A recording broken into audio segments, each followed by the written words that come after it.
लाला भैया, आपके चैनल के माध्यम से मैं ये कहना चाहती हूँ कि जो आदिवासी का जो दीवाना के रूप में जो बनाया जाता है, वाकई में एक आदिवासी प्रकृति से जुड़ा हुआ है और उनको देखकर ये लगता है कि प्रकृति में कितनी ताकत है और प्रकृति को खुश करने के लिए हरियाली हो जाती है तो एक दिवासा के रूप में मनाया जाता है। तो प्रकृति को खुश करने के हिसाब से भी आदिवासी नाच गान करते हैं, गरबा खेलते हैं, एक तरीके से उसको गरबा ही कहा जाता है। और दूसरी बात यह है कि हमारा जो आदिवासी का जो बाबा देव है उसकी मान्यता ज्यादा है। जब तक अपन बाबा देव की पूजा नहीं की जाती है तब तक अपन ये नाच गान नहीं करते हैं। सबसे बड़ी प्राथमिकता हम बाबा देव को और अपन अपने कुल देवी देवताओं को उनसे मतलब पहले समर्पण करना पड़ता है। उसके बाद में हम बाकी ये जो भी रीति रिवाज होता है नाच गान वो किया जाता है। तो मुझे इस बात का गर्व है कि वाकई में मैं आदिवासी परिवार में जन्म लिया और मुझे ऐसी कल्चर और ऐसी संस्कृति से रहना मिल रहा है। उनकी गोद में मुझे ये सारा खेलने का मौका मिल रहा है। वाकई में वो बहुत खुश किस्मत वाली हूँ जो मुझे ऐसी प्रकृति मिली है। तो समय जरूर बदला हुआ है, लेकिन ये नहीं कह सकते कि अपने कल्चर, अपनी संस्कृति को, अपनी परंपराओं को, अपने रीति रिवाज को अपन भूल जाए।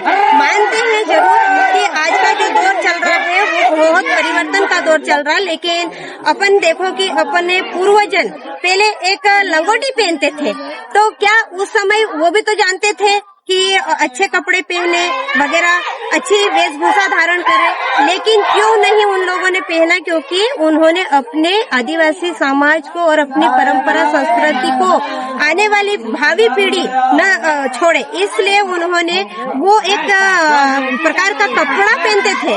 और उसके बाद में फिर जैसे समय बीतता गया है फिर कुछ नेकर वगैरह पहना, टावेल, धोती वगैरह पहनी।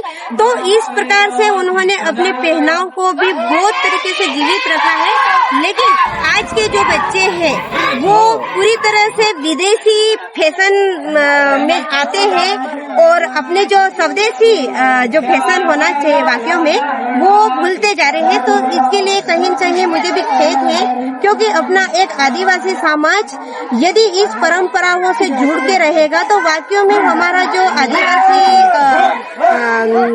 धर्म है या आदिवासी कल्चर है वो वाकई में जीवित रहेगा। लेकिन आज हमें बहुत इसमें सुधार करने की आवश्यकता है, क्योंकि इससे जोड़ना बहुत जरूरी है। क्योंकि आने वाली पीढ़ी जो बाजार में रहती है वो अपनी भाषा तक को भूल पा रहा है, क्योंकि उनको ठीक से मतलब क्षेत्रीय भाषा बोलते नहीं आ रही।